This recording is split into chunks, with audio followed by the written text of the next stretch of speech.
Pernah tak anda tengok murid yang baca buku, laju betul. Tapi bila kita tanya, cerita ni pasal apa? Dia senyap. Kenapa jadi macam tu ya? Hari ni kita nak bina satu jambatan, nak sambungkan antara boleh membaca dengan betul-betul faham. Selamat datang, jom kita bongkar rahsia literasi bahasa yang mungkin akan mengubah terus cara kita mengajar. Cuba kita hayati petikan ni. Ia cakap, literasi bukan setakat tahu eja atau tulis ayat. Bukan, ia adalah jambatan pemikiran. Dalam betul maksud dia. Maksudnya, ia bukan kemahiran teknikal semata-mata, tapi ia adalah cara otak kita berfungsi untuk faham dunia sekeliling. Situasi ni memang biasa kita nampak dalam kelas kan. Murid tu baca lancar, sebutan pun jelas. Tapi bila kita tanya soalan pemahaman, muka dia terus blur. Inilah yang kita panggil mitos literasi. Kita selalu anggap kalau dah lancar tu, mesti faham. Tapi betul ke macam tu? Sebenarnya, dua benda ni sangat-sangat berbeza. Okey, jadi kalau literasi tu bukan cuma kemahiran mekanikal, apa dia sebenarnya? Jawapannya mudah je. Ia adalah satu kitaran, satu proses berterusan dalam kepala kita. Jom kita tengok macam mana kitaran ni berfungsi. Ini dia perjalanannya. Mula-mula, ada input. Masa kita membaca atau mendengar. Tapi, bahagian paling magic berlaku kat tengah-tengah ni. Proses kognitif. Inilah dapur otak kita. Tempat kita memproses, mentafsir dan berfikir secara kritis. Lepas tu barulah keluar output, penulisan atau percakapan yang bermakna. Jadi, kuncinya kat mana? Betul, dekat proses tu.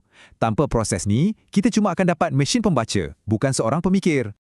Baik, kitaran yang power tadi tu disokong oleh dua tiang utama atau dua tonggak yang sangat penting. Mari kita bedah siasat tonggak yang pertama, literasi membaca. Bayangkan membaca ni macam bongkar ais. Apa yang kita nampak ke atas permukaan air tu? Cuma sikit je kan? Itulah kebolehan mengecam huruf dan perkataan. Tapi, khazanah yang sebenar, yang paling besar, tersembunyi di bawah permukaan. Di situlah letaknya pemahaman, tafsiran, di situlah proses berfikir yang sebenar berlaku. Membaca ni bukan aktiviti pasif tau. Ia kerja keras untuk otak. Jadi, macam mana kita nak selam ke bawah bongkar ais tu? Well, kita kena fokus pada 3 komponen utama ni.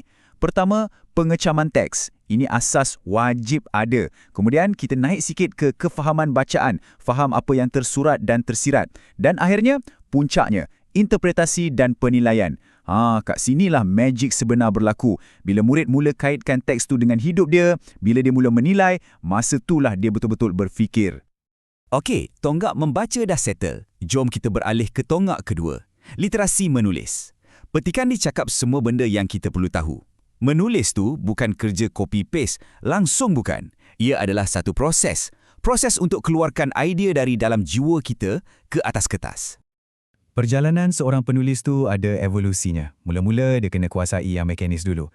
Ejaan, tanda baca, tulisan kena kemas. Lepas tu, dia belajar pula pembinaan ayat dan wacana supaya tulisan dia logik dan sedap dibaca. Tapi matlamat akhir kita, inilah dia. Penyampaian idea.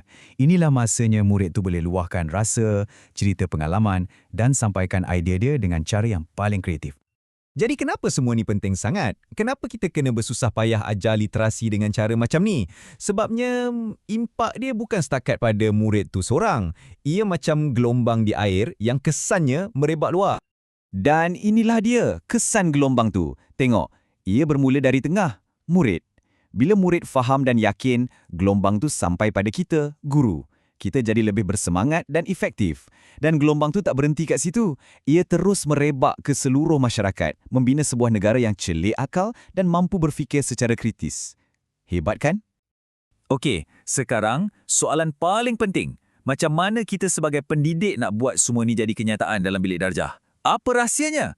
Nah, semuanya berbalik kepada 5 prinsip asas pengajaran ni.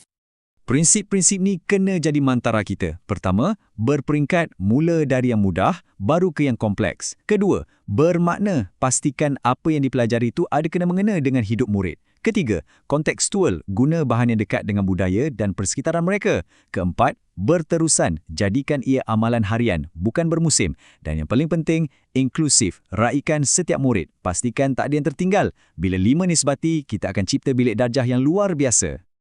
Akhirnya, semua ini membawa kita kepada satu kesedaran yang sangat besar. Literasi ni sebenarnya bukan satu lagi subjek dalam jadual waktu, bukan macam sejarah atau geografi. Ia adalah tapak, asas dan jiwa kepada profesyen perguruan itu sendiri. Ia adalah benang yang menyatukan semua yang kita ajar. Dan inilah sebabnya ia sangat kritikal. Inilah mandat kita sebagai pendidik. Bila kita betul-betul kuasai strategi ini, kita bukan saja selamatkan murid daripada tercicir. Tak, kita sedang membina jambatan untuk mereka ke masa depan. Kita sedang melahirkan satu generasi baru, generasi yang mampu berfikir. Jadi saya nak tinggalkan anda semua dengan satu soalan untuk dibawa pulang, untuk kita renungkan dalam-dalam. Cuba tanya diri kita, bilik darjah kita sekarang, adakah ia sedang membina pemikir atau sekadar melahirkan pembaca yang lancar? Jawapan kita pada soalan ini, itulah yang akan menentukan masa depan anak-anak murid kita.